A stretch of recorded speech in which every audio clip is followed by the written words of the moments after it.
Most of you know my story, how in 1993 I sold everything, gave up my job, and went to Russia as a missionary to follow Jesus. I lived in a residential area in the southeast part of St. Petersburg. And there's a picture. I don't know if you can see that or not. I got that off of Google Maps. But that's sort of the middle area of where we lived at. And there's around 100,000 people in a 1 mile long area. It has 12-story apartment buildings. Once we settled in, I found an interpreter and then made posters saying, if you want to find out about the Bible, come hear American pastor Ray Geide on Wednesday and Saturday evenings at the local community center. I had an interpreter. She told me what to put. The first evening, 2 mothers showed up. The second evening, they brought their children, and others came. Marina and Nadia came that second evening. Marina stayed with us for a long time. Nadia, she came off and on, but eventually her brother started coming. And her brother became the pastor there. This is much like what happened with Jesus. Okay, sort of. Our story in the book of John, we've been going through the book of John, just started, but this week it shows us, Jesus, gathering his first followers. I have titled this sermon, Who Were the First Followers of Jesus? Do you know who they were? There were 5 of them. Okay, you don't have to say anything because we'll get to that. It begins with 2 disciples. So the first point number 1, 2 disciples.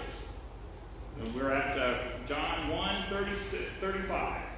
The next day, John was there again with 2 of his disciples. When he saw Jesus passing by, he said, "Look, the Lamb of God." When the 2 disciples heard him say this, they followed Jesus. Turning around, Jesus saw them following and asked, "What do you want?" They said, "Rabbi," which means teacher, "where are you staying?"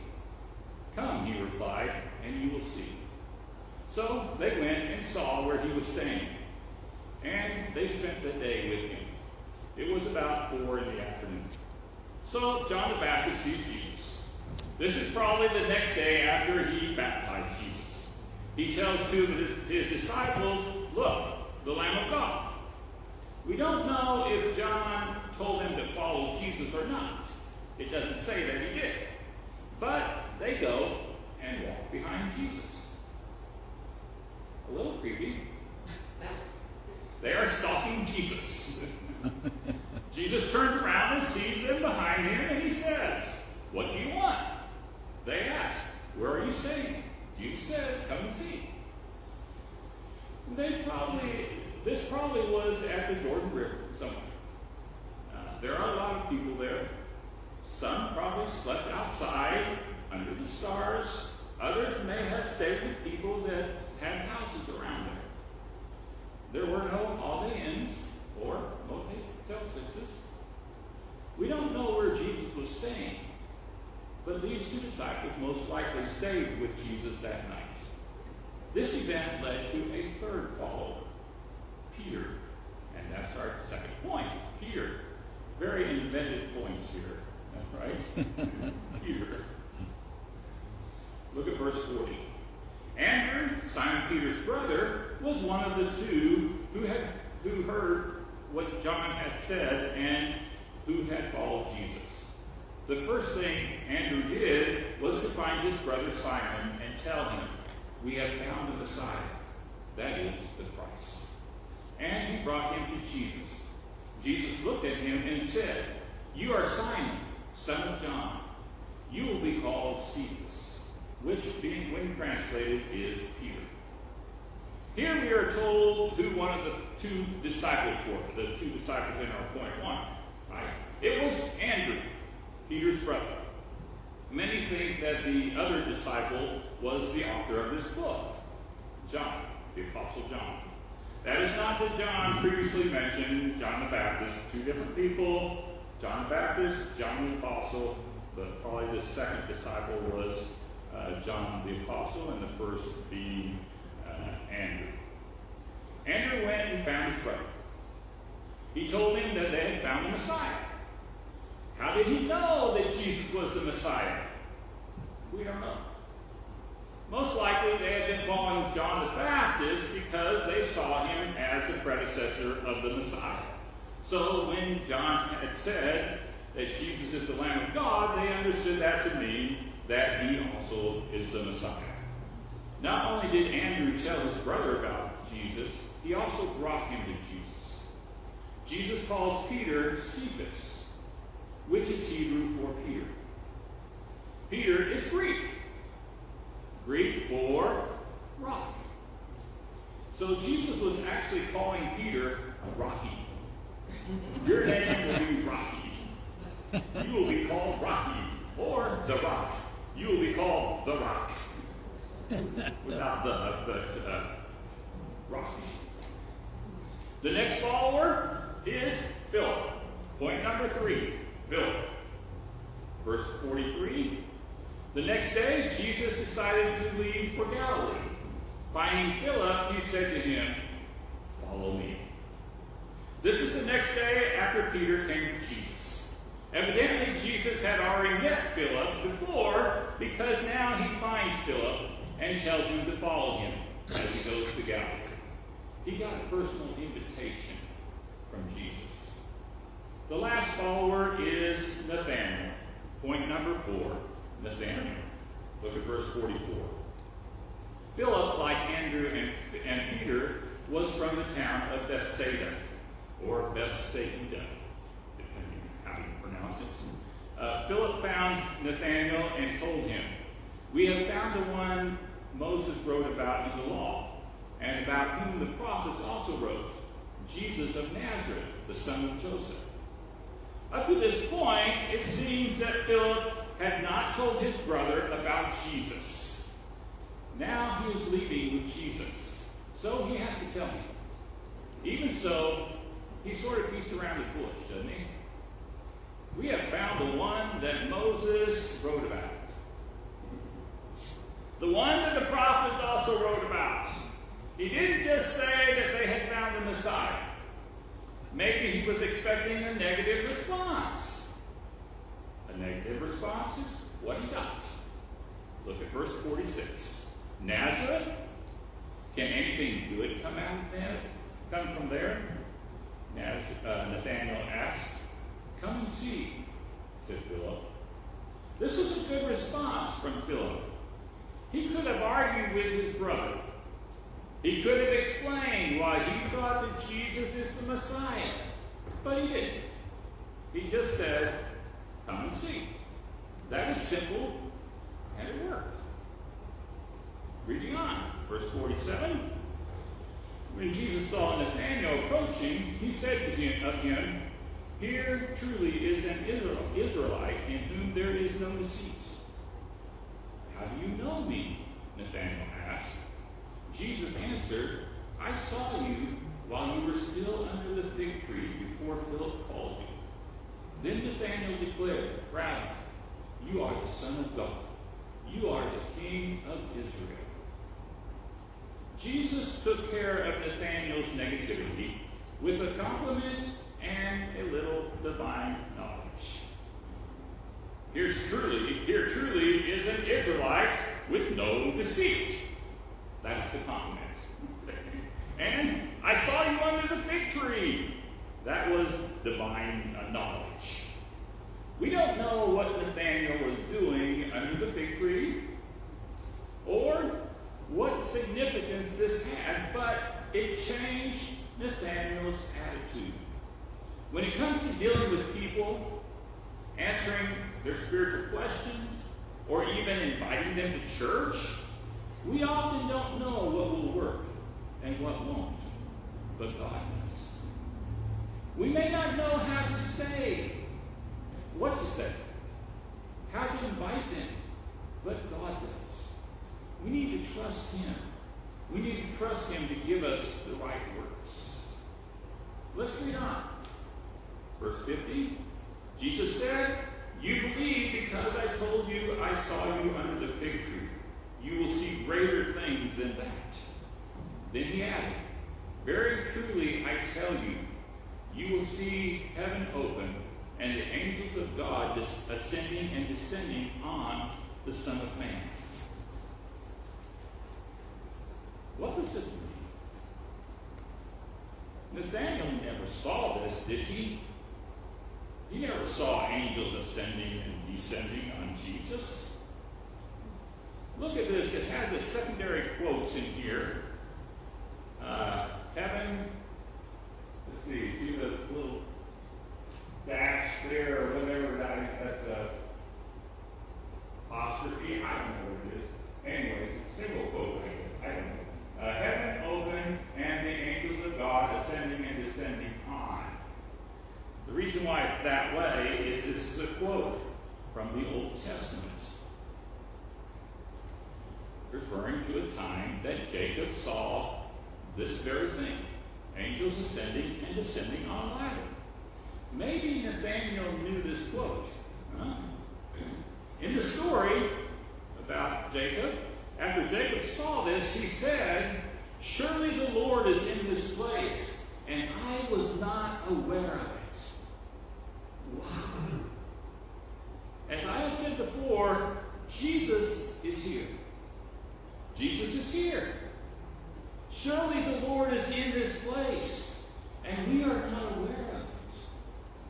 Maybe that is why Jesus quoted this, because it was true in his time too.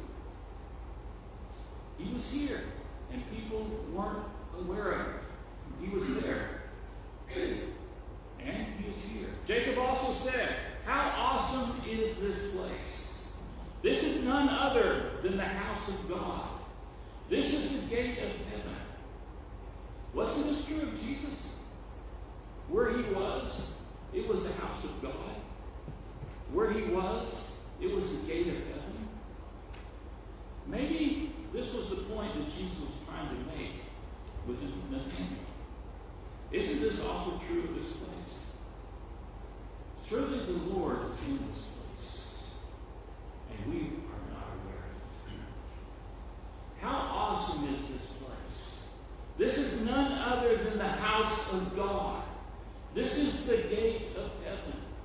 Do we really think that about this place? Do we really feel that about this place? Maybe we just don't see it. How awesome is this place? So there you have Jesus' first official followers. We can learn from the way that they came to Jesus. Two just started following him. One was asked by Jesus to follow him. Two were brought to Jesus by their brothers. People are introduced to our church in the same way. Some just come. Some are invited. Some are relatives. The word disciple is in the beginning of this passage. It had two disciples, and it is used often of these followers. So what does this mean? What is a disciple? That's point number 5. A disciple is a student. The common thinking is that a disciple is a follower. That is true, and that is not true. Okay? The English word disciple is actually an old English word that has changed through the years. It's changed in meaning. Back when it was first put in the Bible, it meant student. The Greek word behind disciple has the same meaning, student. A disciple is a student. The disciples that we have seen today in this story were students. They were there to learn. This is how people learned back in those days. They found a rabbi and they learned from him. The Great Commission says that we are to make disciples. We are to make students. This is what we do in the Awana, in the youth, in Sunday school.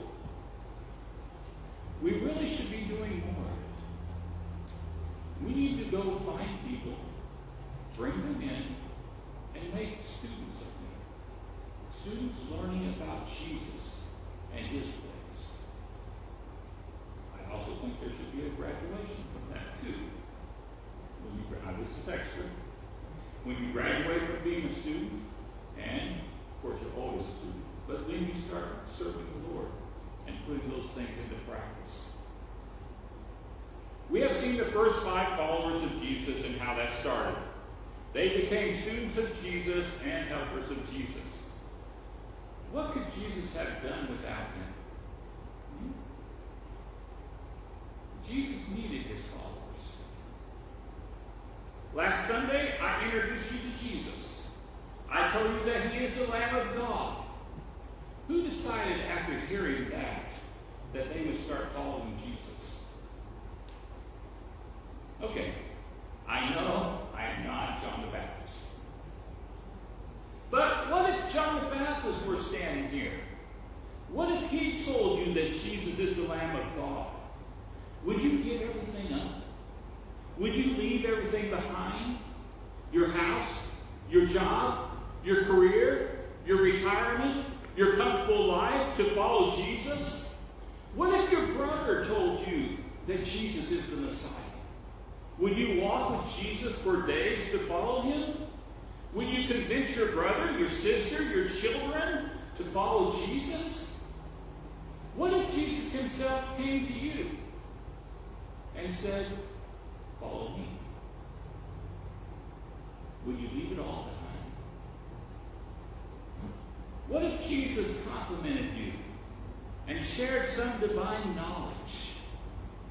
Would you follow him? These first disciples did. They left their wealth, their families, their businesses behind. They became poor. Maybe many of them ended up dying for Jesus.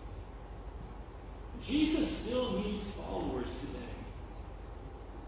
It concerns me that today people will only follow Jesus if they have time left over, if they feel like it, and if it is something they want to do.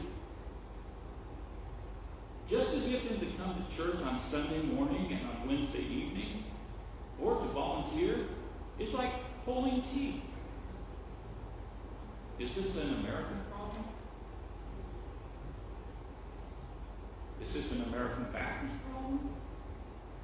Is this a younger generation problem? Is this an older generation problem?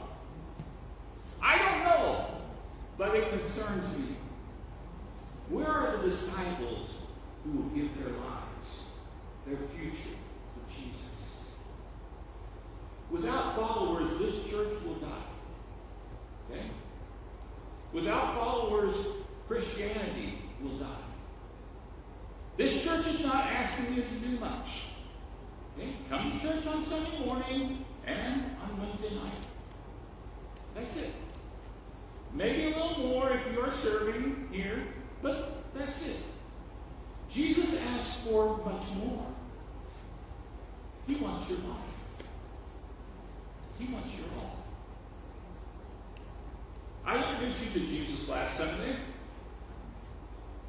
I told you he was right here. Right? Now I am telling you that Jesus is saying, follow me. Will you hear him? Follow me. To you, follow me.